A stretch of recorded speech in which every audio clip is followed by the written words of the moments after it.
Mama aku kerja kantoran dulu, terus emang mungkin ngumpulin uang sampai nanti kalau aku udah remaja itu emang dia udah nggak mau kerja kantoran lagi karena kan bahaya kalau ngelepas anak sendirian kayak gitu sama mbak doang di rumah, takutnya jadi badung gitu-gitu. Terus akhirnya keluar waktu aku mau SMA kalau nggak salah, terus sempat bikin beberapa bisnis. Tapi mamaku tuh suka belajar, jadi dulu kayak dia ngambil course ini itu segala macam, maksudnya nanti mau bikin kayak wirausaha lah kalau sampai udah gak kantor lagi gitu. Jadi sampai sekarang emang orangnya hobi belajar ya, meskipun akhirnya nggak ada yang benar-benar fokus dikerjain, tapi maksudnya nggak benar-benar fokus berbisnis, cuma sampai sekarang tuh masih aktif untuk ngelakuin gitu banyak banget. Mamaku bisa potong rambut, bisa bikin baju, bikin apapun, dia kayaknya orangnya kayak kreatif gitulah. Iya. Terus Kak Dika pernah nggak sih di rumah dulu kayak nikah lagi aja atau gimana? Kayaknya waktu kecil pernah deh asal-asal ngomong, tapi kalau secara serius sih kayaknya aku emang nggak pengen deh. Tapi aku nggak pernah larang juga. Emang mamaku sendiri yang akhirnya nggak married lagi. Tapi pernah nanya nggak sih kenapa gitu? Kayaknya karena memang waktu aku SD SMP itu pernah punya hubungan sama orang, tapi mungkin jadi kayak pertimbangannya banyak ya, karena aku juga udah punya anak remaja, jadi kayak emang aku tahu bahwa emang nggak mungkin, maksudnya emang nggak terjadi pernikahan itu, jadi bukan karena nggak mau sama sekali gitu, jadi aku nggak pernah nanya kenapa sih. Tapi kakak kan misalnya dari kecil banget ya, dari umur 3 bulan kalau nggak salah. Iya. Nah itu ada nggak sih rasa anak kecil yang kayak iri gitu kak, zaman dulu kayak kok dia punya apa, kok aku enggak? Oh itu enggak, tapi kalau nggak salah mamaku pernah cerita waktu aku TK kalau nggak salah. Jadi mungkin ngeliat orang dianterin mama papanya, aku cuma nanya kok nggak ada yang sosok yang itunya. Cuman kalau ngerasa kosong tuh enggak, karena kayak ibaratnya gimana ya, kita nggak pernah makan durian, kita nggak tahu bahwa durian tuh nagih gitu loh maksudnya. Karena emang nggak ada sosoknya, jadi nggak tahu part mana yang kosong ya. Tapi kan akhirnya kan mamaku kan juga ajak adik-adiknya, kayak ada om aku, ada tante aku. Sebenarnya jadi lengkap aja, jadi kayak ngerasa nggak, ini sih nggak kosong apa sih. Kayak benar-benar jalan ini udah sama aja kayaknya. Iya. Kakak ngebahas tentang look nih, ya ampun, mas tetap cantik. Amin. Sekarang itu ada tips-tips usia 70 ya maksudnya. Kayaknya usia yang sekarang 600 usia gue. Maksudnya dengan cantik, dengan fisik yang masih bugar banget tuh, ada nggak sih tips-tips dari kakak sendiri? Tips ya, sebenarnya aku bukan orang yang concern banget, cuma aku ngelakuin ini sekarang tuh udah hampir 2 bulan ini, aku tiap hari jalan kaki minimum 45 menit sampai 1 jam.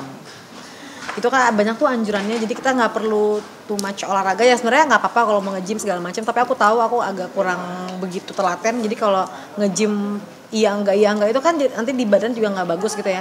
Tapi yang aku rutin lakuin itu jalan kaki 45 menit sampai 1 jam bareng mamaku lagi. Jadi keliling komplek aja gitu. Tetap kalaupun ada kesibukan lagi syuting atau apa, aku suka parkir agak jauh-jauhan sekarang. Supaya kita nanti baliknya jalannya ya ada jalannya gitu. Kecuali kalau lagi pakai high heels ya kan agak nggak enak juga, nggak nyaman. Pokoknya dulu tuh malas banget gerak lah. Dulu kalau lagi di rumah udah bener-bener main iPad apa segala macam, nonton tuh udah nggak gerak sama sekali. Sekarang mulai sadar kalau nggak bisa kayak gitu ya, kan baca-baca artikel juga gitu ya, dan ternyata perubahan fisiknya itu di luar dugaan. Jadi kalau secara bobot ditimbang itu bukan yang pengaruh gimana ya, tapi mungkin beralih tuh dari lemak ke otot mungkin ya, aku coba mengira-ngira karena kayak semua orang yang ketemu aku sempat gemuk banget dulu, terus kayak orang ketemu loh, kalau udah kurusan gitu. Sebenarnya nggak signifikan tuh turun berat badannya, cuma mungkin dia rubah ke otot, tuh lingkar perut jauh banget, paha, celana semua muat, kayak bingung juga sih sebenarnya. Kok bisa? Aku kan rutin banget tuh 45 menit sampai 1 jam. Jalan kaki aja. Jalan kaki juga bukan buru-buru, enggak ada larinya kok. Aku benar-benar jalan doang. Benar-benar dalam 2 bulan ini. Udah 2 bulan ini. Kecuali ya kalau syuting yang benar-benar enggak bisa kekejar gitu ya. Di lokasi aja, kalau lokasinya ada taman-taman gitu ya aku ya ambil waktu jalan. Kalau dulu kan dikit-dikit minta naikin, misalnya kita syuting agak jauh naik motor deh, enggak, sekarang aku jalan gitu. Jadi benar-benar dalam waktu yang sibuk aja tuh kakak tetap nyempetin olahraga gitu. Betul. Hitungan aku olahraga aja, anggap aku lupa deh dokter bilang tuh olahraga, tapi pokoknya Aku pernah pernah dengar gitu satu video dokter sih yang nyampein 45 menit sampai 1 jam tuh bagus buat jantung, buat apa nurunin depresi apa gitu itu orang stres. Tapi ternyata memang iya. Jadi pas kita jalan itu aku kan emang ada partner jalannya mama ya. Jadi kita ngerumpi-ngerumpi kemana-mana tuh ngobrol apa ya politik ya apa bercanda ngomongin tetangga apa maksudnya kayak santai aja gitu. Jadi fun gitu. Tapi emang niat diet atau emang mau pola hidup sehat aja sih kan? Sebenarnya awalnya diet dari makanan doang, maksudnya kayak defisit kalori, tapi kan capek tuh kayak gitu. Terus nemulah kalimat itu yang 45 menit sampai sejam itu, ternyata manfaatnya untuk kesehatan. Terus aku mikir, kan aku sering anxiety apa gitu-gitu ya, itu kan kayaknya katanya dia bilang itu jalan tuh ngurangin tingkat si anxiety apalah segala macam itu, coba aja, toh nggak ada salahnya, toh memang katanya kan katanya rumus kesehatan salah satunya tuh 1 hari 5.000 langkah ya, kayak gitu-gitu kan. Aku hitung-hitungnya kurang lebih hampir 5.000 langkah tuh 45 menit sejam. Jadi niatannya untuk sehat, ternyata plusnya itu yang aku bilang tadi, lingkar perut semua turun semuanya. Jadi emang niatnya pengennya satu. Sehat sih, tapi ternyata iya banyak manfaatnya kok. Cobain deh. Tapi kakak sendiri nih, ada nggak sih maksudnya makanan-makanan yang mungkin kakak jaga juga? Kan kalau misalnya jalan, toh itu mungkin pasti ada salah satu makanan yang mungkin kakak kurangin juga kayak misalnya lemak, minyak-minyakan itu pasti dikurangin juga nggak sih kak? Lemak itu katanya bagus sebenarnya buat kulit kita apa segala macam, tapi nggak berlebihan aja ya. Gula aku agak kurangnya. Aku tuh soalnya yang paling parah di gula adalah aku sering minum kopi. Kopinya tuh sekarang agak kadang-kadang pakai gula, kadang enggak. Jadi jangan sampai se-strict kopi hitam pahit, nanti kita jadi, kalau aku sih mikirnya nanti kita jadi capek, bosen, terus rebound gitu loh takutnya. Kalau aku lagi pengen agak ada gula pakai aja. Tapi kalau lagi ini gue lagi bisa nih tahan, ya udah kopi pahit aja. Sebenarnya terigu katanya juga seharusnya nggak terlalu dikonsumsi gitu. Aku tuh emang nggak yang terigu tuh hampir jarang ya. Dari mana? Paling dari roti pagi-pagi doang. Itu pun kadang-kadang oatmeal aja gitu. Aku tuh nggak makan ini sih. Memang dari dulu nggak begitu makan. Kalau di lokasi ada gorengan ya paling 1. Tapi kadang sekarang udah bisa say no loh. Tapi ya itu yang bahaya tuh. Ini menurut aku aja ya. Ya kayak seblak apa tuh cireng itu kayak isi semua terigu. Ya aku sih kebetulan emang nggak begitu favorit dan itu kayaknya aku sering lah ketemu misalnya asisten aku yang suka makan itu, kita bisa lihat tuh proses gemuknya dia. Kalau itu too much ya gitu. Jadi harusnya sih terigu tuh agak di tepung-tepungan tuh setahu aku harus dikurangin. Nah tadi nih balik lagi nih kak, kalau perjuangan mamanya dari Kak Gita nih, melihat perjuangannya dari mama Kak Gita ini apa sih yang bisa dipelajarin melihat sosok mamanya Kak Gita dari Kak Gita sendiri?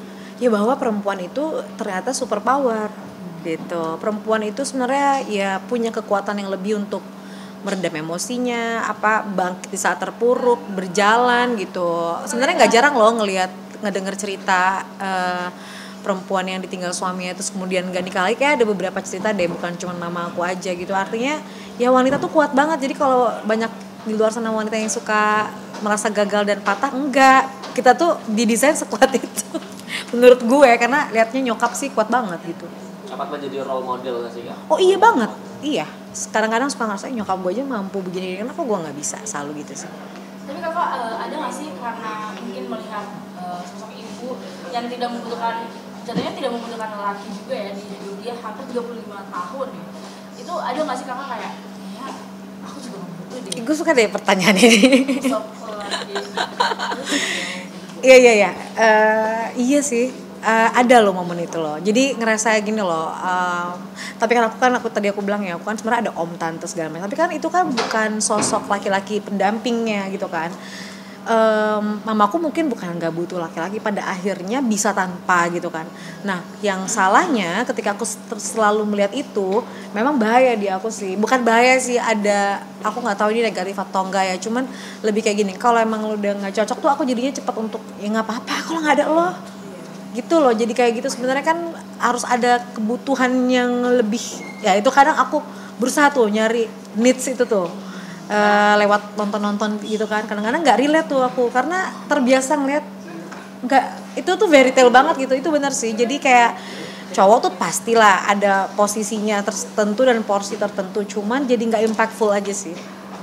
Enggak sih dari kakak yang sosoknya yang kayak iya enggak gitu. Iya, jadi kayak gitu padahal harusnya nggak boleh tuh. Tapi my mom itu tuh sadar tuh, dia bilang gak gitu, tapi gue tuh karena ini momennya emang gue jadi nggak ketemu lagi yang cocok dan nggak pengen lagi. Kalau lu tuh punya harusnya nggak gitu tapi gimana ya gitu loh. Emang ada sih kebingungan itu sih. Yang udah-udah tuh nggak cocok karena apa sih kalau kita? Karena nggak penting-penting lagi, tapi apa ya kayak ya agama pernah lah, itu kan prinsip ya, tapi lebih kayak gimana ya, aku tuh kayaknya cuek gitu loh, keras gitu gue. Jadi kalau aku tuh nggak bisa tuh terlalu dilarang-larang. Aku tuh agak anti denger ya lo turutin gue lah.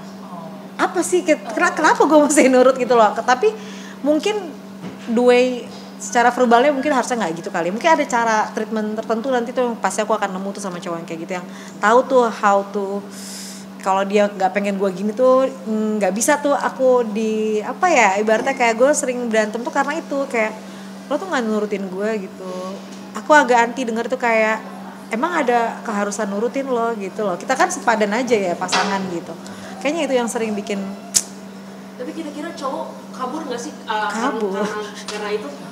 Cowok kan punya egonya kan, iya nggak, benar nggak kan, pengennya kan perempuan lebih ngikutin apa ya, maksudnya mereka leader gitu ya. Ngerti sih konsepnya, dijalaninnya nggak paham aku karena nggak gitu apa ya, maksudnya yang gue lihat tuh nyokap gue nggak gitu. Jadi karena aku akrab banget kali ya sama mamaku ya, jadi nggak familiar dengan konsep itu gitu loh. Tapi aku sadar itu nggak benar, maksudnya baiknya nggak begitu. Tapi untuk sosok ibu sendiri nih, mama kakak tuh ada nggak sih kayak memperingati, no kamu jangan kayak gitu? Sering banget. Mungkin kedengeran telepon atau apa-apa, nggak boleh kayak gitu. Kamu tuh nggak boleh terlalu apa ya, nggak independen kayak gitu ya. Maksudnya jangan gitu, kasih ruang gitu mereka tuh berperan gitu loh. Pasti kasih ruang, aku kadang cuma ngerasa acting, jadi kok gue jadi kayak pers sih. Makanya aku nggak tahu nih, apa mungkin belum ketemu aja kali. Mungkin akan ketemu cowok yang memang bisa match aja dengan konsep aku ini gitu.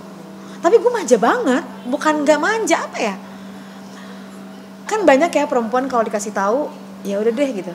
Aku tuh ya aku argue ya terus sampai, maksudnya gimana? Kenapa? Apa alasannya? Kan cowok nggak suka kali ya. Kali ya. Jadi kakak lebih lebih kayak mencari atau menunggu gitu dengan untuk cowok yang tepat gitu, yang sesuai dengan konsep kakak tadi gitu. Nggak pernah nyari serius, tapi aku selalu yakin ini ya, maksudnya kita kan kalau ketemu gini, hai kenalan tuh kan pasti itu momen-momen yang nggak disengajain, nggak diharusin, tapi kan bisa aja ketemu macam-macam orang. Jadi terbuka aja untuk nggak sengaja ketemu apa kenalan itu mah wajar, tapi nggak nyari cariin gue cowok dong itu, nggak sih, nggak. Mau udah bawel belum sih kayak kita kapan nikah atau apa gitu? Tapi bawelnya tuh nggak bawel tuh, menurut aku masih nggak bawel, lebih kayak pikirin diri sendiri dong. Yang penting tapi harus bahagia ya, bukan nikah karena usia ya gitu loh. Jadi jangan sampai gue nikah malah tata itu jadi problem baru gitu, santai gitu. Berarti untuk mama sendiri tuh nggak memaksakan ini. Enggak sih. Karena kan dia juga mungkin melihat kakak udah lama banget tahu sama kakak. Nah dari kakak sendiri ada nggak sih kriteria yang mungkin pengen kakak dapetin gitu? Kan biasanya kan ada gitu ya. Kayak gue lebih suka cowok yang lebih alpha dari gue, atau cowok yang seperti apa dari kakak? Alpha nggak alphanya penting nggak ya? Ya sebenarnya yang cocok discuss yang rasional aja. Jadi kalau dia punya pendapat tuh atau tentang kita misalnya punya relationship kemudian ada yang nggak tepat, itu kan ada tuh yang ngomongnya nggak rasional aja gitu. Apa sih gue nggak ngerti. Ya orang yang mau apa ya menjelaskan dengan tepat, jadi nggak hanya ngelarang berdasarkan soalnya kan biasanya, karena menurut aku nggak ada yang selalu karena biasa, tapi benarnya aja gimana, baiknya itu kan bisa adjust loh sama kehidupan kita. Misalnya kan ya perempuan tuh kan harusnya gini misalnya gitu, harusnya tuh kan kata siapa ya gitu, maksudnya ya kita harus pintar-pintar adjust sama kebutuhan kita gitu, enggak gitu. Kadang-kadang kan perempuan tuh harus nurutin gini, harus nurutin tuh kata siapa gitu. Gimana ya gue ngomongin, gue bingung. Cuma pengennya iya ada, maksudnya kita diskusi yang enak aja sama pasangan, jadi yang terbuka, nggak ya pokoknya nggak mau tahu, pokoknya ikutin aku, apaan sih gitu, way sekali harus diikutin, kalau nggak nyasar kan enggak dong gitu. Harus yang ini aja, maksudnya enak berdiskusi, enak ngobrol gitu, karena at the end kita akan partner ngobrol loh. Jangan sampai punya pasangan ternyata lebih cocok ngobrol sama orang lain, itu bahaya, benar nggak? Tapi kakak sendiri nih, dari sosok kakak yang mungkin mencari cowok yang seneng ngobrol, lebih ngerti kakak, itu kira-kira itu lebih ke selebriti atau pengusaha atau mungkin cowok-cowok dari mana nih pekerjaannya yang mungkin sekiranya menurut kakak cocok nih kayaknya? Kalau background aku nggak tahu tuh akan cocoknya, maksudnya tadi tipe aku itu akan cocok di mana, tapi ya kalau satu pekerjaan kan takutnya syuting satu dengan lain itu waktu kan jadi bahaya. Tapi kita nggak tahu jodoh kita siapa, bisa aja Bu.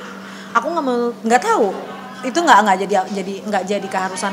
Oh backgroundnya harus ini supaya kayak gini guys. Seketemu. Oh berarti saya ketemu, ada nggak sih kayak sesuatu yang harus kakak hindari gitu, kayak aduh gue nggak bisa banget sama cowok-cowok kayak gini gitu, ada nggak sih kak?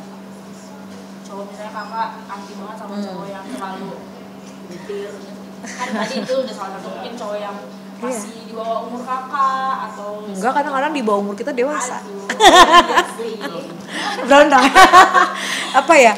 Aku nggak suka cowok yang memaksakan pemahaman dia yang dia sendiri aja nggak bener-bener paham apa yang dia sampein gitu.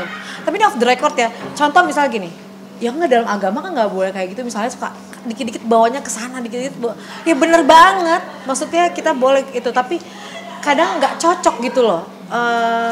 Yang lo omongin kayak gitu tuh nggak tepat karena lo juga belum paham benar gitu maknanya. Itu kan kadang kan multitafsir dan lain sebagainya, kayak lo tuh hanya shortcut aja kan untuk menghentikan gua, terus kemudian jadinya bobonya kemana-mana yang akhirnya orang nggak berani untuk review lagi kan gitu ya. Ya aku pengen yang nggak yang kayak gitu, yang jangan kaku-kaku kayak gitu lah, yang santai aja kita hidup, yang enak-enak aja apa gitu, yang seru aja gitu pengennya cowoknya. Tapi lagi deket sama seseorang nggak sih kayak gitu? Ada aja sesuai sih. kriteria nggak tuh kak sejauh ini? Iya masih sesuai aja sih. Ngobrolnya masih nyambung nih? Masih nyambung atau ntar kalau gue udah nyolot. Udah berapa lama masih acting ya kak? Masih acting? Atau gimana? Ada. Ini udah berapa lama kan deket? Lumayan lama lah. Lumayan lama. Nah, kita udah berapa lama sih jomblonya? Yang mana yang dihitungnya pacaran ya? Nggak jelas juga. Tapi ada Lama. Kalau lagi kesepian gitu, pernah nggak sih ngerasa lonely gitu terus butuh cowok? Pastilah. Tapi nggak segitu lonely. Ada laki-laki nggak ada gitu. Cuman kayak apa ya? Seru aja sih kalau ngeliat sosial media orang romantis ya, tapi abis itu bawahnya komedi juga udah lupa. Jadi kayak Lucu. sesarik itu ya? Enggak, maksudnya gini, kita lonely itu menurut aku manusia mah wajar. Kadang-kadang udah nikah aja banyak yang ngerasa lonely nggak? Udah nikah belum? Pernah ngerasa lonely? Enggak sih. Tapi di TikTok banyak yang ngerasa lonely udah married kan? Iya, married, it's scary apa segala. Ya sebenarnya kalau lonely itu kan banyak ini pengalihan ya, telepon atau teman, nonton film apa gitu. Gitu aja sih. Jadi kakak cara menghilangkan lonely ya ini nonton yang lucu-lucu juga ya? Iya, banyak ini yang bisa didengar di sosial media. Tanpa harus mikirin pacaran dulu. Enggak. Alright, aman. Okay, thank you. Thank you. Makasih ya Kak Gita. Makasih ya.